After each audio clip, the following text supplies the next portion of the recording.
Okay hello friends. Due to Ganpati विसर्जन आज online class की जगह हम यूट्यूब ले लेंगे. ओके. सो जसं काल आपण स्टार्ट केलं होतं ब्लड सर्क्युलेटरी सिस्टीम, त्यामध्ये जो फर्स्ट पार्ट होता दॅट इज अ प्लाझ्मा, तो झाला आहे. अँड नाव second part of that blood and its component that is blood cells म्हणू शकता तुम्ही, किंवा मग ब्लड कार्पस्कल, और it is also called as form elements.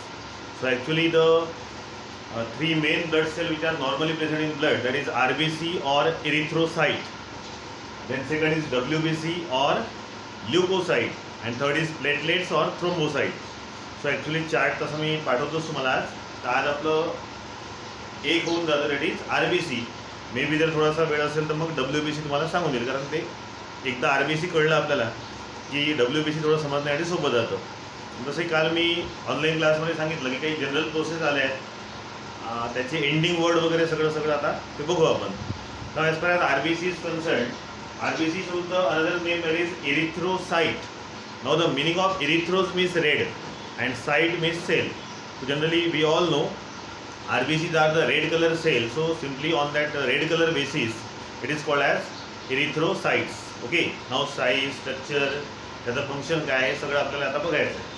Now as far as cells are concerned in human body, so RBCs are the most abundant cell in human body.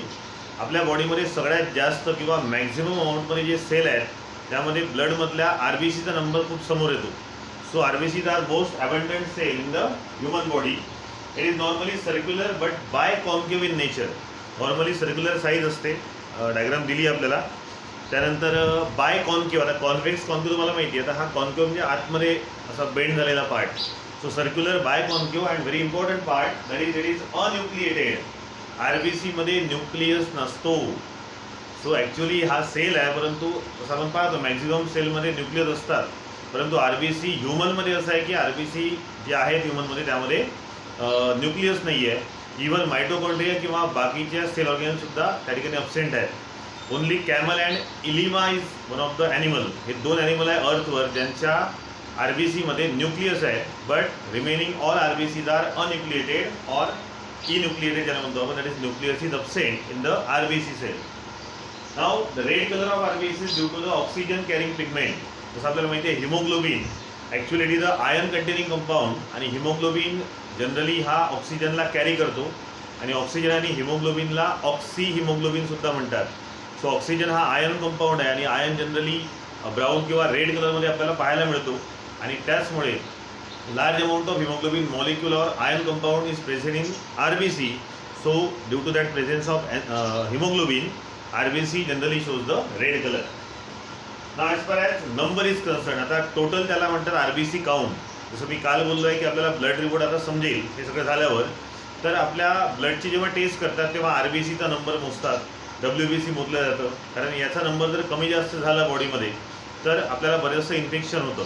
So as far as total RBC count त्याला म्हणतात.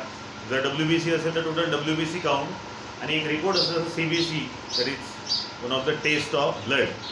So male आणि फिमेलमध्ये separate आहे. आणि आता एवढ्या मोठ्या 5 ते 6 लिटर जे ॲव्हरेज ब्लड आपण काल बघितलं, एवढ्या मोठ्या याच्यात RBC मोजणं पॉसिबल नाही आहे. म्हणून 1 क्युबिक मिलीमीटर जे युनिट घेतला इथे ते आहे क्युबिक मिलीमीटर, म्हणजे मिलीमीटर क्यूब. आता 1 मिलीमीटर म्हणजे तुम्हाला माहिती आहे स्केलमध्ये खूप बारीक असा ते मिलीमीटरच्या लाईन असतात, तर तेवढ्या ब्लडमध्ये याचा हा नंबर आहे, लक्षात घ्या. सो पूर्ण ब्लडमधलं तर पॉसिबल नाही, मग एका क्युबिक मिलीमीटर ऑफ ब्लडमध्ये या सगळ्यांचं ॲव्हरेज मोजलं जातो. So average number of RBC in male is approximate 5.1 to 5.8 million in 1 millimetre cube. म्हणजे 1 मिलीमीटर क्यूबमध्ये जे एवढंसं ब्लड येईल त्या एवढ्या कमी ब्लडमध्ये RBCचा मेलमधला नंबर आहे 5.1 to 5.8 मिलियन. सो विचार करा, जर 1 क्युबिक मिलीमीटर ब्लडमध्ये इतका जास्त नंबर आहे तर होल 5 to 6 लिटर ब्लडमध्ये किती RBC असतील, इतकं मोजणं पॉसिबल नाही. म्हणून एक ॲव्हरेज काढतात, आणि ॲव्हरेज दिला आहे 1 क्युबिक मिलीमीटरमध्ये. So average number in male is 5.1 to 5.8 million. And as far as female is concern, so average number of RBC in female is कमी असते, 4.3 to 5.2 million per cubic mm. आता हे कमी का असते याचा रेफरन्स आपल्याला पुढे बघायचा आहे. नॉर्मली काही कंडिशन्स आहेत फिमेलमध्ये, आणि त्या कंडिशनमुळे ॲज कम्पेअर टू मेल, फिमेलमध्ये RBCs कमी असतात. नाव हे जे आपण मोजतो आहे per cubic MM R B सीचा नंबर, त्यालाच म्हणतात total RBC count. It is the total RBC count of the body. Now average life span पैकी अमर नाही आहे कोणीच, आणि ते याच्यामुळे ॲक्च्युली एकतर न्यूक्लियस नाही आहे. आता एकदा RBCचं कालही बोललो मी, आज जर माझ्या बॉडीमध्ये एक सपोज 10 lakhs ऑफ RBC तयार झाल्या, ते आजपासून बरोबर 120 दिवसापर्यंत बॉडीमध्ये चांगल्या राहतील, फंक्शनल राहतील. And after 120 days that all RBCs are destroy in spleen and liver. पुढे बघू कुठे होतं आहे तर. So 120 days is the average life span of each RBC. ह्युमनमधल्या RBCचा ॲव्हरेज लाईफ स्पॅन आहे फक्त 120 दिवस. त्याच्यानंतर त्या आपोआप डिस्ट्रॉय व्हायला लागतात. नाव जसं काल बोललो आहे आपण, आता कुठेतरी तयार होत असतील तर RBC ज्या तयार होतात त्या फिटसमध्ये आणि ॲडल्टमध्ये सेपरेट जागा दिली आहे, लोकेशन दिली आहे. पण या RBCला प्रोड्यूस करण्याची जी प्रोसेस आहे त्याला म्हणतात, येस काल सांगितलं पॉइसिस नावाचा वर्ड शेवटी लावायचा. So the process of formation of RBC is called as erythropoiesis. कारण नाव आहे इरिथ्रो, सो पॉइसिस म्हणजे फॉर्मेशन, काल सांगितलं आहे.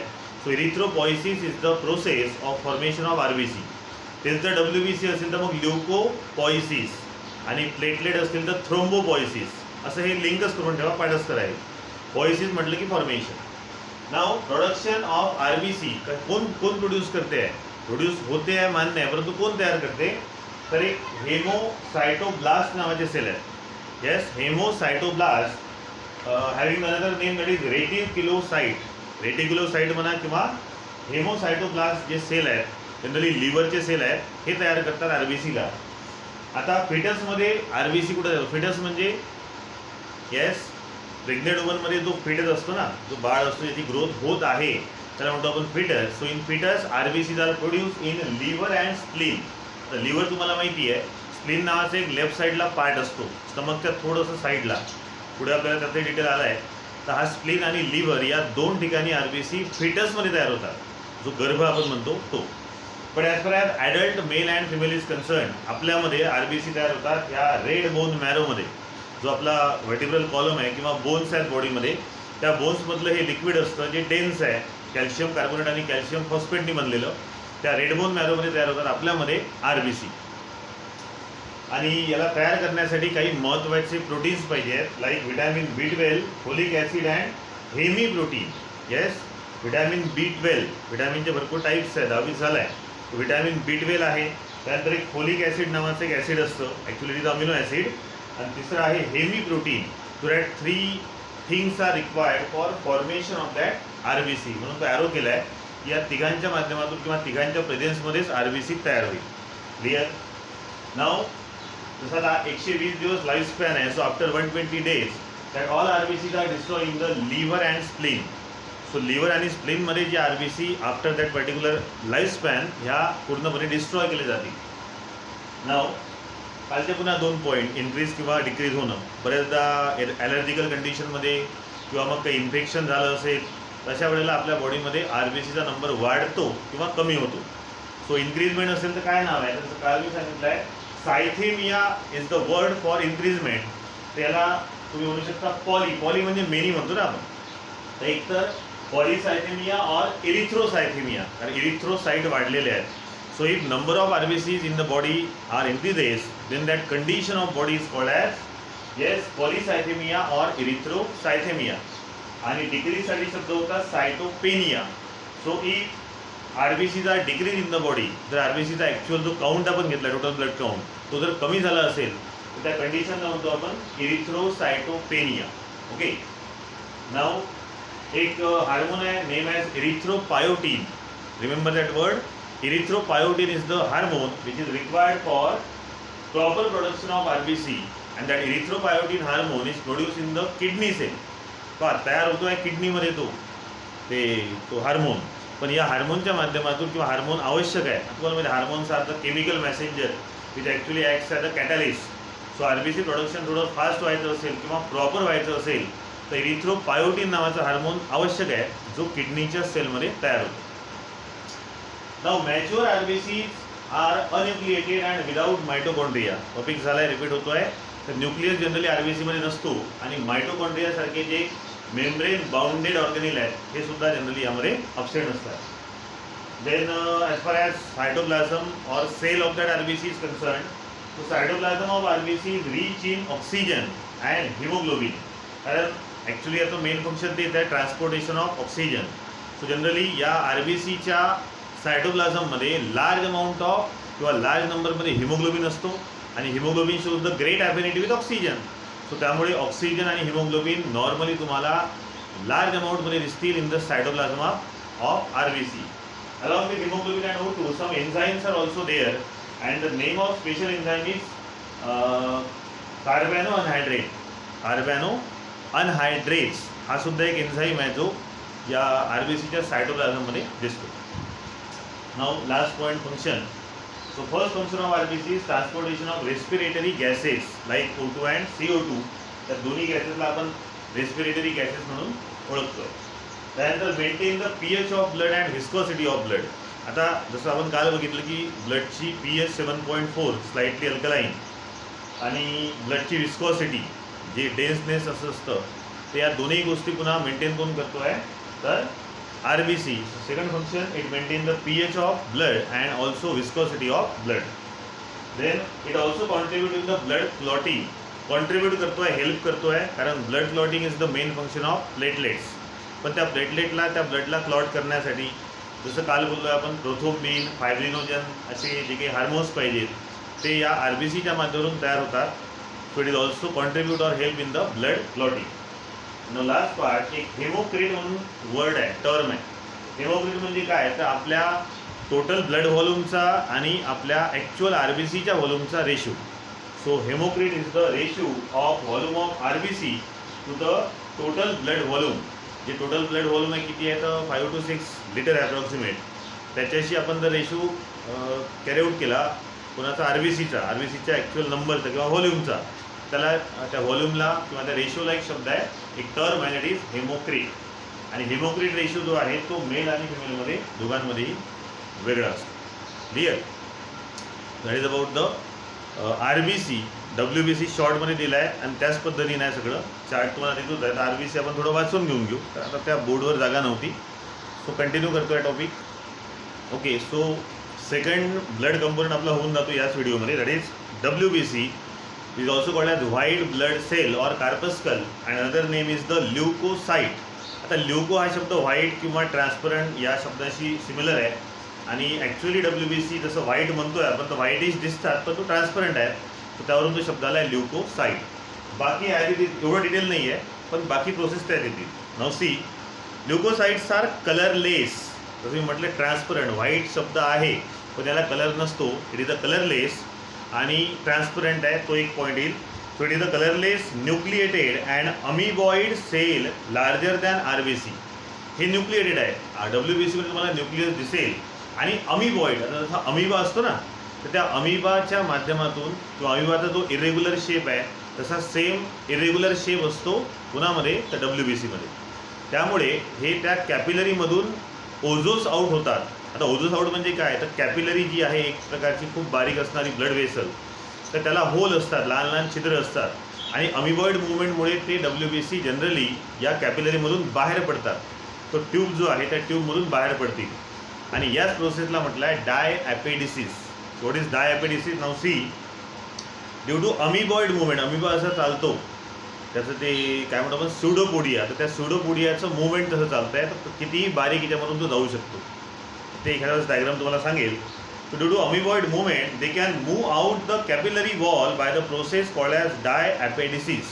So diapedisis is the process by means of which WBC shows the amoeboid movement and get out from the blood capillary or move out from the blood capillary. बाकी RBC WBC RBC जाऊ शकत नाही आणि साईजसुद्धा WBCची RBCपेक्षा जास्त आहे पण तरी अमिबॉइड movement असल्यामुळे हा इझिली कॅपिलरीमधून बाहेर जातो.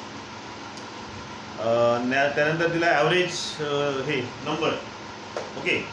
So normal adult has the average 5000 to 11,000 WBC again that per millimetre cube. म्हणजे ज्या 1 मिलीमीटर क्यूबमध्ये एवढ्या कमी ब्लडमध्ये RBC एवढे होते तर WBCचा ॲक्च्युअल नंबर असतो 5000 ते 11000. So 5000 to 11,000 is the average number again in that small amount of blood that is 1 cubic millimetre.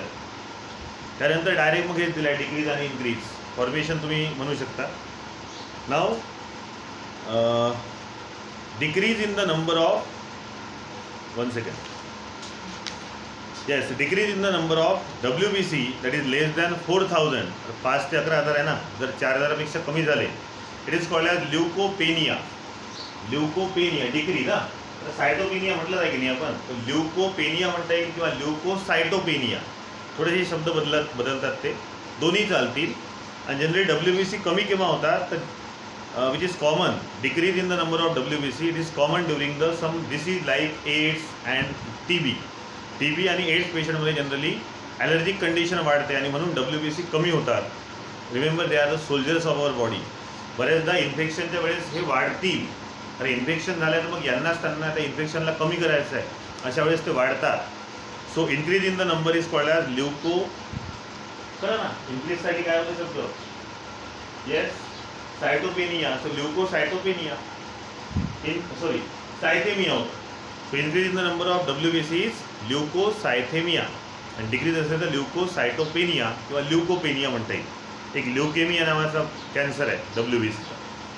Now temporary increase in the number of WBC is called as leucocytosis. तो leucocytosis चालते इन्क्रीजमध्ये किंवा ल्युकोसायथेमिया. 2-3 शब्द आहेत ते तुम्हाला त्या चार्टवर लिहून देतो नंतर. It is due to the infection. जसं बोललो आहे मी की इन्फेक्शन जर होत असेल बॉडीमध्ये जनरली WBC वाढतात. कारण साहजिक आहे ना, हेच आपल्या बॉडीचे सोल्जर आहेत आणि जे इन्फेक्शन झालं त्या इन्फेक्शनला यांनाच थांबवायचं आहे. त्यामुळे समोरचं जर काहीतरी अटॅक करून झाले तर यांना आपला नंबर वाढवावा लागेल. तर जनरली इन्फेक्शियस कंडिशनच्या वेळेला डिसीजच्या वेळेला WBC बॉडीमधले वाढतात. It also occur during pregnancy and in the newborn babies. आता प्रेग्नेन्सीच्या वेळेला सुद्धा इन्फेक्शनचा चान्स जास्त राहतो आणि न्यूबॉर्न बेबीमध्ये सुद्धा इम्युनिटी कमी असते त्यांची. म्हणून प्रेग्नेंट वुमन आणि न्यूबॉर्न बेबीजमध्ये WBCचा नंबर वाढलेला दिसेल. दोन्ही याच्यामध्ये सेपरेट कारण आहे. प्रेग्नेन्सीमध्ये सुद्धा काय होतं की बऱ्याचदा इन्फेक्शनचा चान्स वाढतो म्हणून, आणि न्यूबॉर्न बेबीमध्ये जस्ट त्याचा जन्म झाला आहे त्यामुळे इम्युनिटी इतकी स्ट्रॉंग नाही आहे. मग अशा लहान बाळांना खूप लवकर इन्फेक्शन होतं आणि ते पुन्हा टाळण्यासाठी किंवा त्याला रेजिस्ट करण्यासाठी न्यूबॉर्न बेबीमध्ये अशा पद्धतीचा WBC वाढतो. Now uncontrol increase in the number of WBC is a type of blood cancer that is called as leukaemia. ते आताच बोललो आहे मी. प्रमाणाच्या बाहेर वाढलं असेल, इन्फेक्शनमध्ये वाढायला पाहिजे मान्य आहे, परंतु खूप जास्त जर WBC वाढले तर त्या कंडिशनला WBCचा कॅन्सर म्हणतात किंवा त्याला नाव आहे ब्लड कॅन्सर आणि त्याचं नाव आहे ल्युकेमिया. सो ल्युकेमिया बऱ्याचदा आपण जनरली यूज करतो वर्ड. नाव फंक्शन एकच आहे. WBCज are mainly concern with the defence mechanism that is protection.